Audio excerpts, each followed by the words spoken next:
आप सभी का स्वागत है आपके अपने चैनल फ्री स्टडी पर। इसमें हम प्रीवियस ईयर के क्वेश्चन देखने वाले हैं। ठीक है।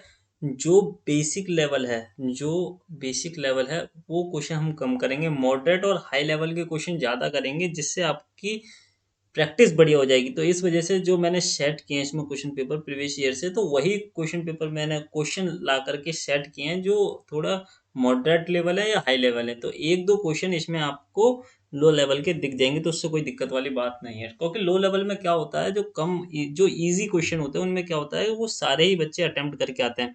दिक्कत क्या होती है हैवी क्वेश्चनों में, जो काफ़ी लेंथी क्वेश्चन होते हैं या जिसमें काफ़ी ज़्यादा दिमाग लग जाता है उनमें। ठीक है।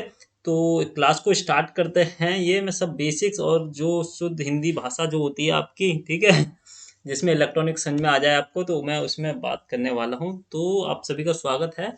तो पहला क्वेश्चन इस तरीके से है, according to Faraday law the voltage V induced in a coil with N turn and magnetic flux.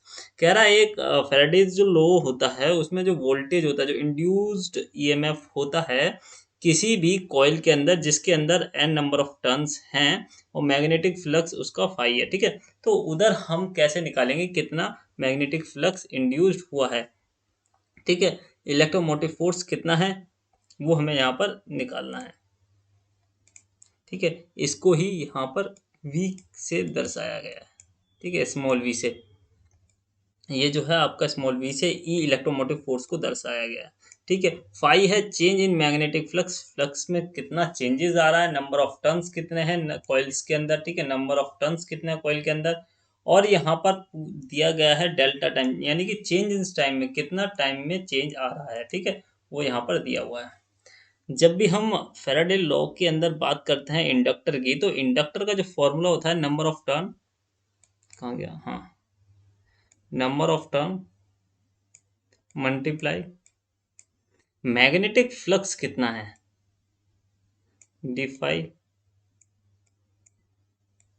Upon magnetic flux होता है। ठीक है, delta T, change in time. तो ये किसके इक्वल आया था, ये हमारा इक्वल आया था है कितना इलेक्ट्रोमोटिव फोर्स इंड्यूस्ड हुआ है, कितना इलेक्ट्रोमोटिव फोर्स इंड्यूस्ड हुआ है। इसको वी से दर्शा सकते हैं या ई से दर्शा सकते हैं, दोनों में से किसको दर्शाया सकता है। ठीक है, दोनों ही स्मॉल रहेंगे।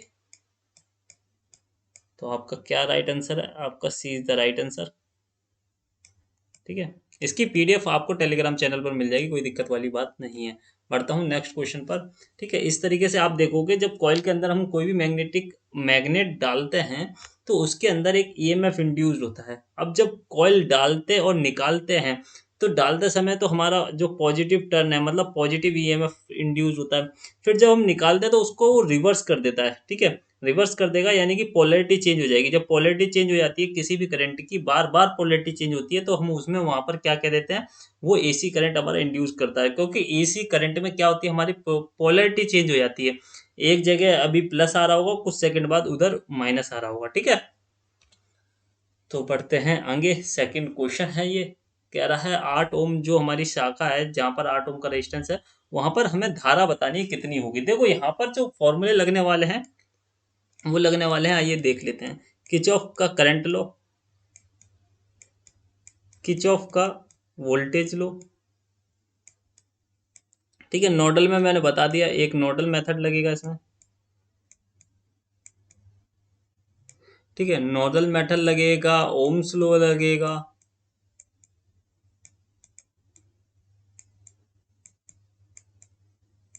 ठीक है, अब मैं इसको क्वेश्चन को करना स्टार्ट कर रहा हूँ। देखो इजी तरीके से क्वेश्चन को करेंगे, ज़्यादा दिक्कत वाली बात नहीं है।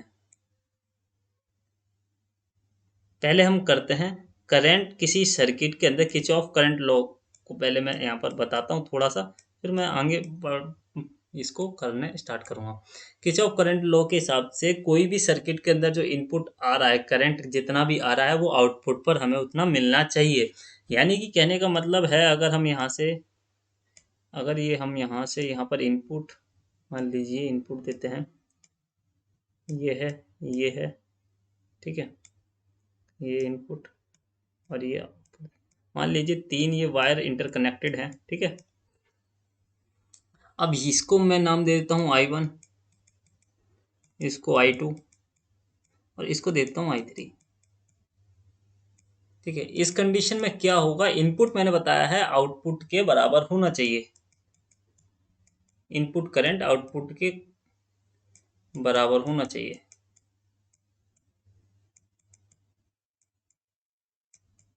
ठीक है, इस कंडीशन में क्या होगा, आपका इनपुट कितना है, इनपुट हो गया आपका, जो एरो अंदर की साइड बनता है वो इनपुट होता है, जो एरो बाहर की साइड बनता है वो आपका आउटपुट होता है। तो करंट जो फर्स्ट है प्लस करंट जो थर्ड है, ये आपका इनपुट हो गया, इक्वल किसके होगा, I2 के, जो करंट आपका आउटपुट है। ठीक है, ये इक्वल हो जाएगा। जब इसको हम सॉल्व करेंगे, मतलब कि I1 प्लस I2, और ये जब इधर जाएगा तो -I2 = 2 = 0 हो जाता है। ठीक है, ये इक्वेशन आपको याद रखनी है। ठीक है, ये दोनों इक्वेशन एक ही बात है, दोनों लिखी हुई, बस मैंने इसको इक्वल टू को उधर कर दिया, मतलब इनपुट आउटपुट दोनों बराबर होना चाहिए। ठीक है, अब यहाँ पर देखते हैं नोडल मेथड क्या कहता है। नोडल मेथड कहता है मतलब तीन कोई एक जंक्शन बन रहा होगा, यानी कि दो से ज्यादा पॉइंट कहाँ पर कहीं पर एक इंटरकनेक्टेड होंगे। ठीक है, उसको हम नोडल कह देंगे, जिसमें एक जो होगा आपका उसको हम मानेंगे क्या, वोल्टेज, जीरो वोल्टेज मानेंगे। ठीक है, और दूसरे को हम कुछ भी मान लेंगे, V1 मान लेंगे, V2 मान लेंगे, V3 मान लेंगे, इसको हम V1 मान लेते हैं। ठीक है, अब ये करंट देखो, जो करंट हमारा फ्लो होता है वो high polarity to low polarity जाता है। ठीक है, हाई टू लो जाता है।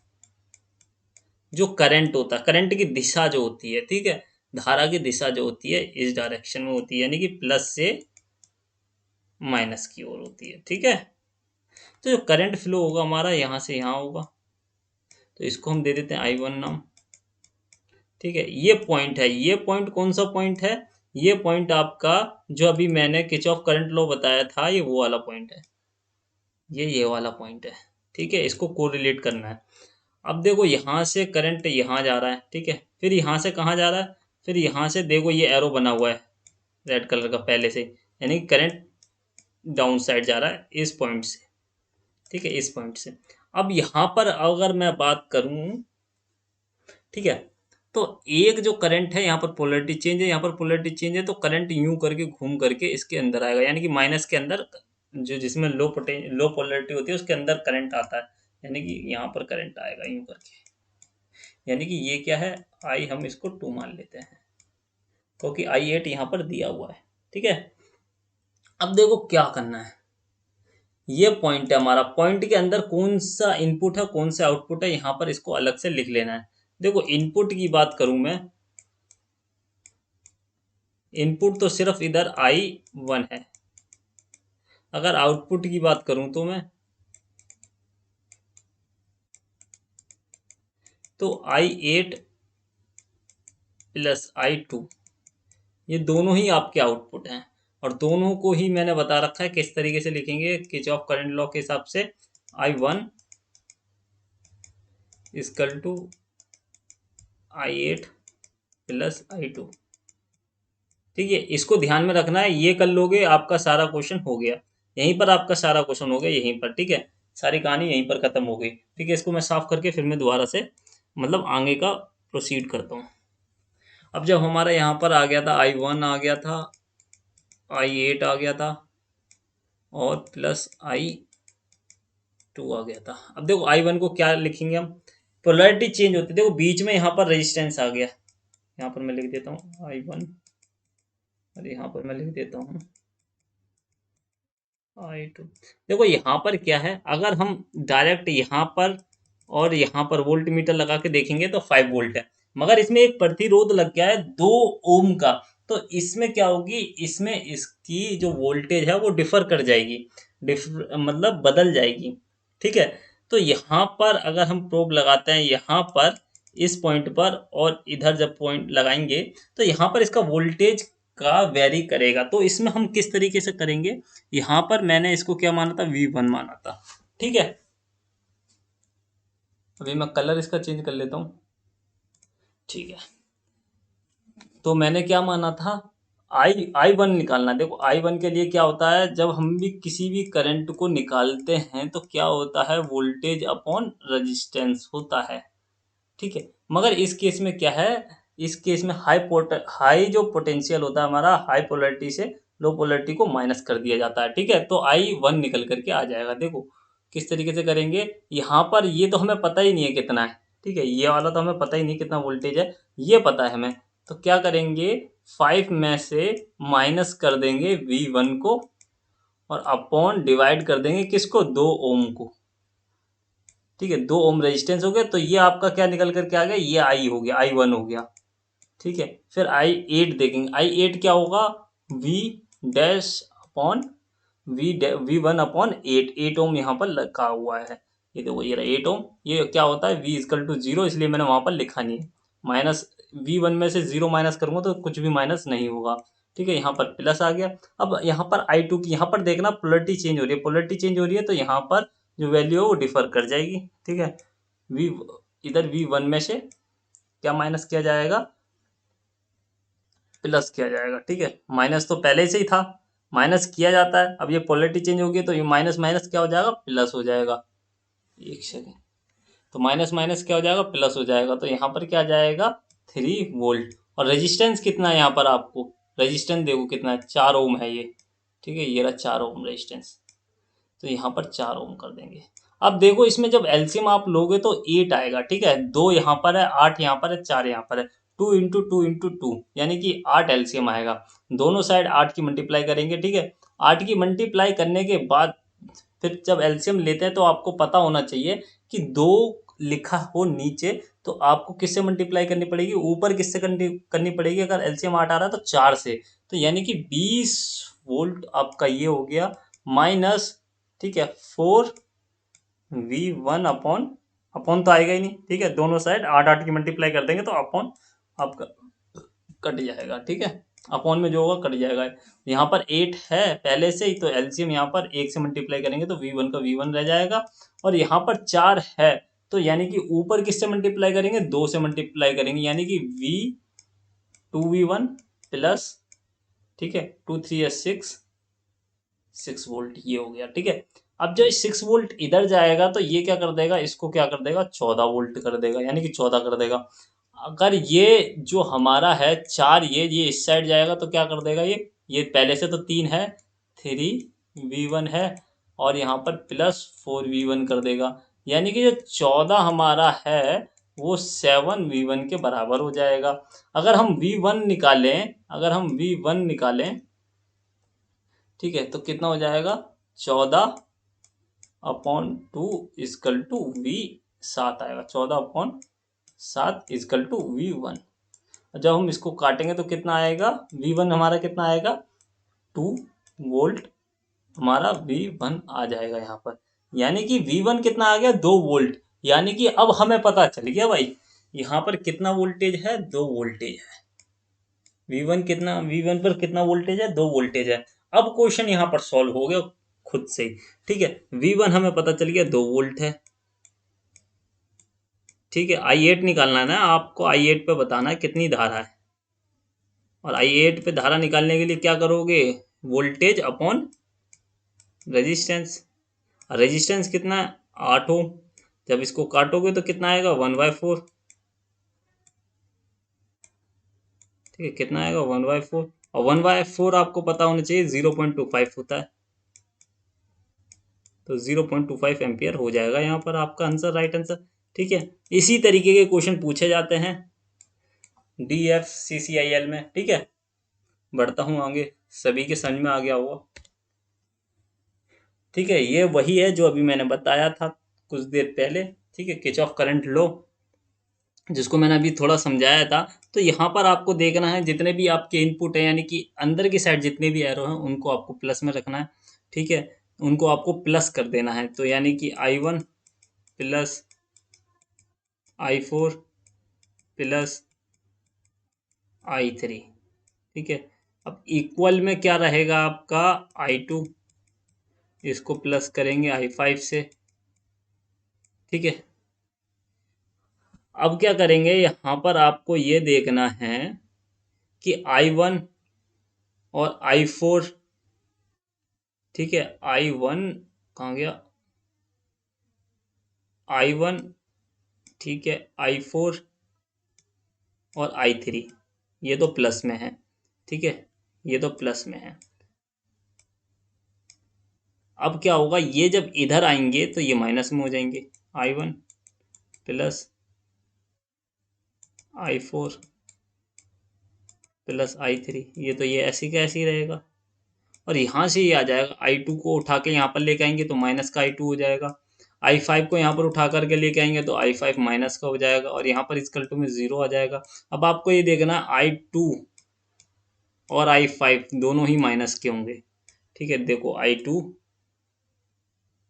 और I5 दोनों ही माइनस के हैं और इक्वल टू में 2 है, तो C is the right answer. बढ़ते हैं आगे, ठीक है। कह रहा था percentage of voltage regulation formula of an alternator is given by. देखो किसी भी अगर वोल्टेज रेगुलेटर का फॉर्मूला क्या होता है, नो लोड, मतलब बिगेल लोड के जो हम सब रेगुलेटर करते हैं, रेगुलेशन करते हैं, मतलब सप्लाई जो देते हैं, और फिर जब लोड डालने के बाद जो सप्लाई देते हैं, ठीक है, नो लोड को, नो लोड में से जो हमारा लोड वाली जो वोल्टेज आई है उसको माइनस करने के बाद जो हमारी लोड देने के बाद जो वोल्टेज आई थी उसको हम डिवाइड कर देंगे, फिर 100 से मल्टीप्लाई कर देंगे, तो इससे हमारी क्या आ जाएगी, परसेंटेज आ जाएगी, कितना वोल्टेज का रेगुलेशन हुआ है, ठीक है। तो यहाँ पर जो फॉर्मूला है वो है E0 हमारा डिनोट क्या करता है, नो लोड, ठीक है, V इज द लोड की वोल्टेज वो है जिस पर लोड पड़ा हुआ है, और वही ये दिया हुआ है नीचे, अपॉन में क्या जाएगा, लोड वाला ही आपका वोल्टेज आ जाएगा, ठीक है। और मल्टीप्लाई जब आप 100 से करते हो किसी भी चीज़ में, मल्टीप्लाई अगर आप 100 से कर रहे हो तो वो परसेंटेज, प्रतिशत निकालने के काम में किया जाता है। तो A is the right answer, ठीक है, और कोई इसमें राइट आंसर नहीं है। पढ़ता हूँ आगे, सभी के समझ में आ गया होगा, ठीक है। निम्नलिखित परिपथ के लिए धारा स्रोत द्वारा आपूर्ति या अवशोषित विभव P4 यानी कि पावर 4 निर्धारित करें। देखो, एक पावर ये रही, दूसरी पावर ये रही, तीसरी पावर ये रही, चौथी पावर ये रही। देखो क्या होता है, पावर जितनी इनपुट है उतनी आउटपुट होगी। कहने का मतलब ये है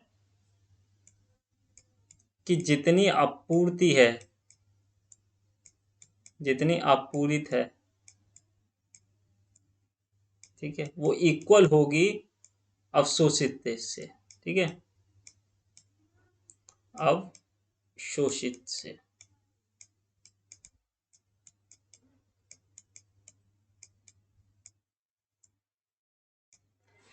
ठीक है, दोनों ही पावर बराबर होंगी। अब देखो इसमें हमें ये देखना है कि पावर किधर कंज्यूम हो रही है और किधर पावर, क्या कहते हैं, जो हमें कहाँ पर आपूरित हो रही है, कहाँ पर अवशोषित हो रही है, ठीक है, ये हमें यहाँ पर पावर को देखना है।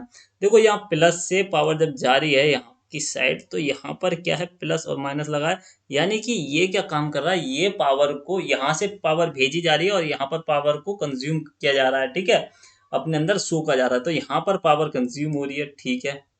यहाँ पर कितना करंट है हमारा, I5, मतलब 5 एम्पियर, यानी कि 5 एम्पियर यहाँ पर करंट है, और ये हमारा जंक्शन हो गया, ठीक है, यहाँ से यहाँ की तरफ जा रहा है 5 एम्पियर, ठीक है, मगर यहाँ पर तो 6 एम्पियर है, यानी कि 1 एम्पियर यहाँ से भी आ रहा होगा, ठीक है, यानी कि 1 एम्पियर यहाँ से आ रहा है,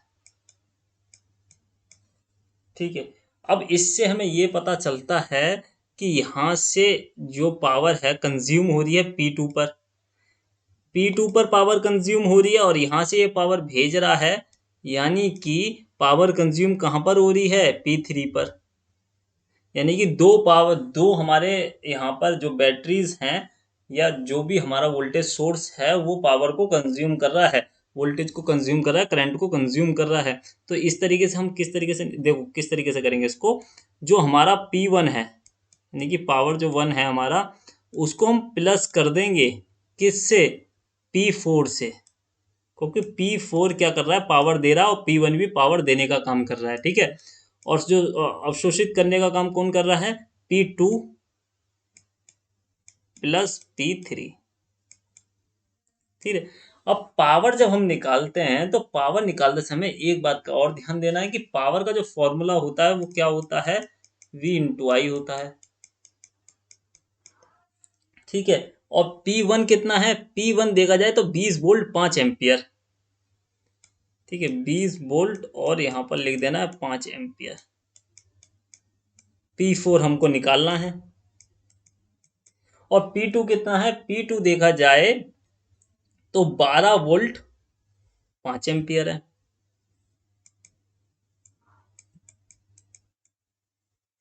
ठीक है।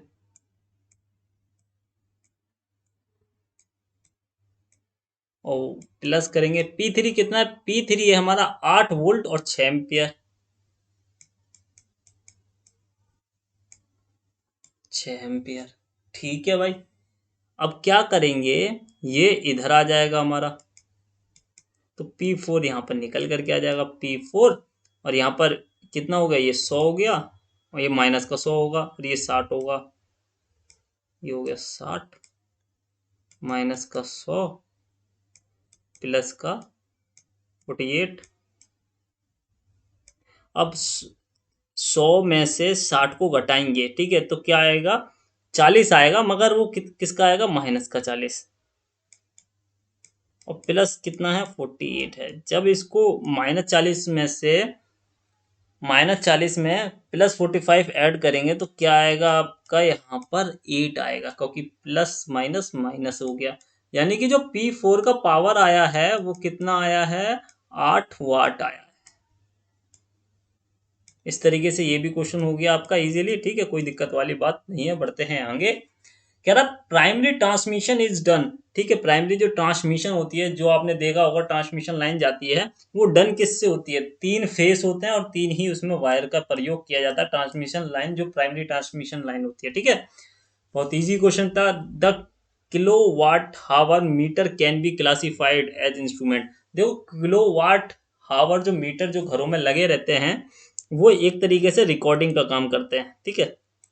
रिकॉर्डिंग का काम करता है, क्या करता है, वो रीडिंग को रिकॉर्ड करने का काम करता है कि कितना यूनिट आपने बिजली की खपत की है, ठीक है। किलोवाट हावर मीटर जो होते हैं वो रिकॉर्डिंग का काम करता है, कितना आपने पावर को कंज्यूम किया है यूनिट्स में, आप देख सकते हो, ठीक है। इसमें जैसे ही ये पॉइंट मार्क कहाँ है? हाँ, जैसे ही ये जो आपका जो, ठीक है, जो नंबर्स हैं वो बढ़ते रहेंगे, फिर वो मतलब घटते नहीं है, इसमें बढ़ते ही हैं सिर्फ, ठीक है। तो ये आपका क्या करता है, ये आपको रीडिंग को होल्ड कर लेता है, ठीक है, जो कि बाद में जो इसकी कॉस्ट होती है वो पता करने के काम आता है, ठीक है, सभी को पता होगा इसके बारे में। कह रहा है which of the following pattern ABC will provide logic 1 output from the circuit for the circuit, ठीक है। तो ये हमारे पास लॉजिक सर्किट दिया हुआ है, इसमें हमें क्या बताना है, दरअसल ये बताना है कि ए बी सी पर हमारा क्या इनपुट रहेगा जिससे हमारा आउटपुट है वो 1 है, ठीक है। यहाँ पर आउटपुट क्या है, 1 है, ठीक है। तो आपको मैंने बताया था ये हमारा एंड गेट है और ये हमारा और गेट है। और गेट का मतलब क्या होता है, ए प्लस बी, ठीक है। अगर मैं बात करूं एंड का, तो एंड का मतलब क्या होता है, यहाँ पर, ठीक है, यहाँ पर मैं मान लेता हूँ, कुछ भी मान लेता हूँ, यहाँ पर ए बी, ठीक है, ए प्लस बी को मैं यहाँ पर डी मान लेता हूँ, ठीक है। तो यहाँ पर जो आपका होगा एंड में क्या होगा, डी मल्टीप्लाई सी, ठीक है, डी मल्टीप्लाई सी। देखो आपको करना क्या है, यहाँ पर आपको 1 लेकर के आना है। अब 1 कब आएगा, किस कंडीशन में 1 आएगा, देखो 1 किस कंडीशन में आएगा, आप देखते जाइए, 0, 1 इंटू 1 1, 0 इंटू 0 0, ठीक है, 0 इंटू 1 1, यानी जीरो, ठीक है। यानी कि कहने का मतलब है जब दोनों ही सिग्नल हमारे हाई होंगे, ठीक है, तब यहाँ पर वन हमारा आंसर आएगा, ठीक है। यानी कि सी तो हमारा क्या होगा, इक्वल टू वन होगा, ठीक है। सी वन होना चाहिए, कंपलसरी है ये। तो यहाँ पर आप देख सकते हो सी कहाँ पर, ये ए हो गया आपका, ये बी हो गया आपका, और ये सी हो गया। तो सी में आप देख सकते हो एक यही ऑप्शन है जिसमें जो कि हाई है।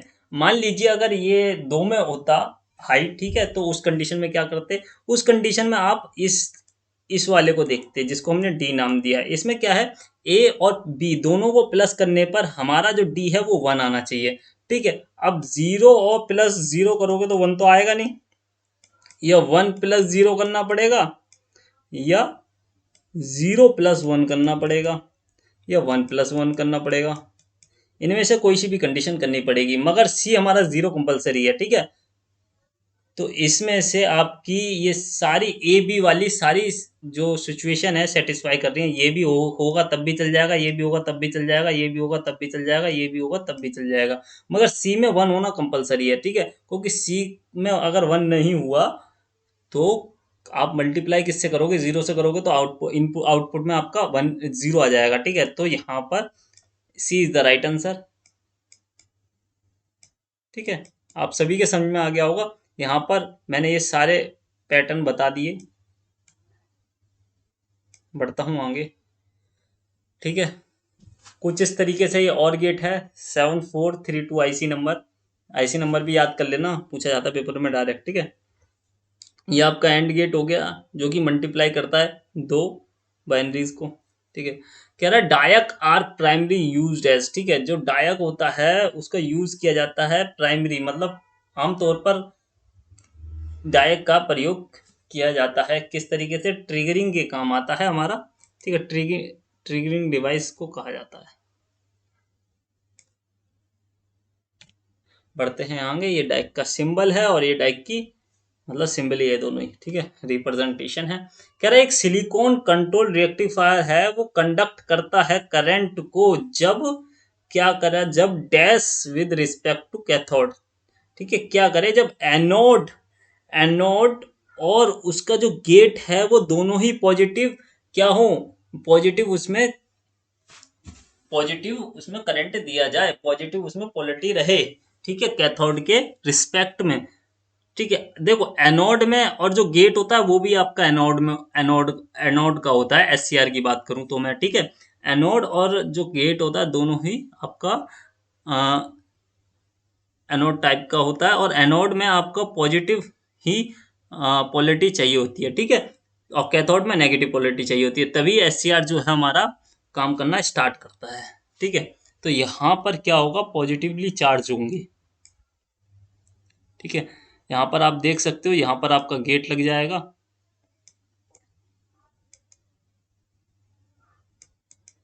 ठीक है। इस तरीके से ये सिंबल है, इसको याद रख लेना, और ये इसकी कंस्ट्रक्शन है, इसको भी याद रख लेना, ठीक है। गेट हमारा, ठीक है, एनोड पे लगा रहता है। The minimum value of current required to maintain conduction in a silicon control rectifier is called its, ठीक है। जब हमारा जो एससीआर है वो काम करता रहता है किसी एक वोल्टेज पे, पर्टिकुलर वोल्टेज पे मेंटेन रहता है वो, तो उसको जो कहते हैं वो कहते हैं होल्डिंग करंट, जिस पर वो होल्ड रहता है, जिस पर वो कंटिन्यूस वर्क करता रहता है, ठीक है। बढ़ता हूँ आगे, कह रहा है which of the following triggering method is mostly use in a silicon control rectifier, ठीक है। जो सिलिकॉन कंट्रोल रेक्टिफायर में है ट्रिगरिंग मेथड यूज किया जाता है, तो वो कौन सा ट्रिगरिंग मेथड है, जाहिर सी बात है उसमें एक एनोड होता है, एक कैथोड होता है, और दूसरा क्या, तीसरा क्या होता है, उसमें गेट होता है। तो गेट से हम उसको क्या करते हैं, कंट्रोल करने का यहाँ पर काम करते हैं, ट्रिगरिंग का यहाँ पर काम करता है, ठीक है। तो C is the right answer. बढ़ते हैं आगे, ठीक है। कह रहा था motor load system is show in the figure, what is the condition for the drive to decelerate. देखो एक्सिलरेट का मतलब होता है धीरे धीरे गति को बढ़ाना, डिसिलरेट मतलब होता है गति को धीमे धीमे कम करना। देखो कोई मोटर चल रही है, अगर वो उसकी गति धीमे धीमे कम हो रही है, अगर किसी लोड डालने से उसकी गति धीमे धीमे कम होती जा रही है, यानी कि जो लोड डाला गया है वो मोटर के मुकाबले उसका जो टॉर्क है वो ज़्यादा है। ठीक है, मोटर के टॉर्क से उसका टॉर्क ज़्यादा है, जिस वजह से क्या हो रहा है, मोटर धीमे धीमे स्लो होती जा रही है। तो यानी कि क्या होगा, जो टॉर्क होगा मोटर का वो कम होगा, किससे, टॉर्क जो है आपका लोड का। तो ए इज द राइट आंसर। ठीक है, जाहिर सी बात है, आपने हाथ से मोटर पकड़ी और आप में ज़्यादा दम है मोटर के मुकाबले उसको उल्टा घुमाने में, ठीक है, उसको धीमे करने में। तो आप धीमे करोगे तो आपका टॉर्क ज़्यादा हुआ, मोटर का टॉर्क कम हुआ, जिस वजह से मोटर कुछ समय बाद क्या हो जाएगी, रुक जाएगी, धीमे धीमे करके रुक जाएगी। ठीक है, जैसे आपने देखी होगी जो छोटी छोटी कारों में मोटर लगी रहती है उसको हाथ से भी रोक दिया जाता है। ठीक है, कह रहा है to start DC shunt motor the type of starter used of. ठीक है, जो हम डीसी शंट मोटर होते हैं उसमें जो स्टार्टर यूज किया जाता है वो 3 पॉइंट स्टार्टर यूज किया जाता है। ठीक है, ये सभी को पता होगा। C, B is the right answer. ठीक है, इस तरीके का आपको स्टार्टर देखने को मिलेगा।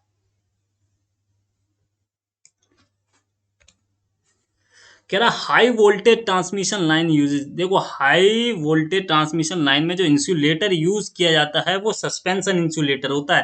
ठीक है, सस्पेंशन इंसुलेटर आपने ये देखा होगा। एक सेकेंड, मैं यहाँ पर, D is the right answer. ठीक है, इस तरीके का सस्पेंशन जो आपका इंसुलेटर है वो आपने यहाँ पर देखा होगा। ठीक है, कई जगह देखा होगा, सभी नहीं देखा होगा। कह रहा है in a multiplexer if there are 4 input line and 1 output line then number of selection line will be. देखो, अगर 4:1 में, यानी कि 4 इनपुट 1 आउटपुट की बात करें तो उसमें जो सिलेक्शन लाइन होती है वो सिलेक्शन लाइन कितनी होती है, 2 सिलेक्शन लाइन होती हैं। ठीक है, तो C is the right answer. ठीक है, आप देख सकते हो यहाँ से इनपुट, यहाँ से इनपुट, यहाँ से इनपुट, ये इनपुट दिया, यहाँ से एक आउटपुट निकला, और जो सिलेक्शन लाइन है हमारी कितनी है, सिलेक्शन कितने हैं, किससे हम, 2 हमारे यहाँ पर सिलेक्शन लाइन होती हैं जिससे हम सिलेक्ट कर सकते हैं। ठीक है, सिलेक्शन के काम आती हैं। जो कह रहा है in the face lead compensation network the phase of dash lead the phase of dash. कह रहा है in the face lead compensation network. देखो क्या होता है, कोई भी कंपनसेशन नेटवर्क है तो अगर फेस लीड कर रहा है, अगर फेस लीड कर रहा है, देखो उस कंडीशन में क्या होगा, जो वोल्टेज है आउटपुट पर, जो वोल्टेज है वो बढ़ जाएगा, मतलब कि वो लीड करेगा इनपुट के वोल्टेज के मुकाबले। अगर यहाँ पर लैग आता, फेस अगर लैग कर रहा है तो उस कंडीशन में क्या होता, जो हमारा आउटपुट है वो भी लैग करता है, यानी कि जो इनपुट में हम जितना भी वोल्टेज दे रहे हैं, उसको करंट दे रहे हैं, वो आउटपुट पर कम हो जाएगा, वो आउटपुट पर और कम हो जाएगा। ठीक है, तो यहाँ पर क्या कर रहा है, वो फेज लीड कर रहा है कंपनसेशन नेटवर्क के अंदर। तो इस कंडीशन में क्या होगा, जो हमारा आउटपुट है वो बढ़ जाएगा। ठीक है, क्योंकि वो लीड कर रहा है। अगर लीड कर रहा है तो हमारा जो आउटपुट का जो वोल्टेज है वो बढ़ जाएगा इनपुट वोल्टेज के मुकाबले। तो यहाँ पर क्या होगा, जो फेस लीड है, यहाँ पर लिखा हुआ है, जो फेस है, the phase of output voltage. ठीक है, क्या करेगा, लीड करेगा द फेस ऑफ, किसके फेस से, इनपुट वोल्टेज फेस से। ठीक है, तो B is the right answer. बढ़ता हूं आगे, कुछ भी नहीं था इस क्वेश्चन में। कह रहा है if the temperature will increase the conductivity of semiconductor will. देखो क्या होगा, अगर टेम्परेचर इंक्रीज हो जाता है तो कंडक्टिविटी किसी भी सेमीकंडक्टर की वो अपने आप ही क्या हो जाएगी, इंक्रीज हो जाएगी। तो D is the right answer. D is the right answer. ठीक है, ये आप देख सकते हो, फॉरवर्ड ब्यास और रिवर्स ब्यास का मैंने यहाँ पर डाला हुआ है। कह रहा है which one of the following logic family has least propagation delay. सबसे कम लीस्ट प्रोपोगेशन डिले किसका होता है, ईसीएल का होता है, यानी कि क्या, एमिटर कपल्ड लॉजिक। ठीक है, complementary metal oxide semiconductor material होता है आपका सीमोस। ठीक है, बी सीमोस क्या होता है, bipolar complementary metal oxide semiconductor material. ठीक है, बढ़ता हूँ आगे, C is the right answer. कम से सबसे कम प्रोपोगेशन डिले किसका होता है, ईसीएल का होता है। ठीक है। The algebraic sum of voltage around any close loop is equal to कितना होता है? इसका आंसर आपको कमेंट बॉक्स पर देना, क्योंकि इससे मैंने अभी शुरू में ही दो क्वेश्चन कराए थे। ठीक है, इससे मैंने शुरू में ही दो क्वेश्चन कराए थे, केसीएल का क्वेश्चन है ये।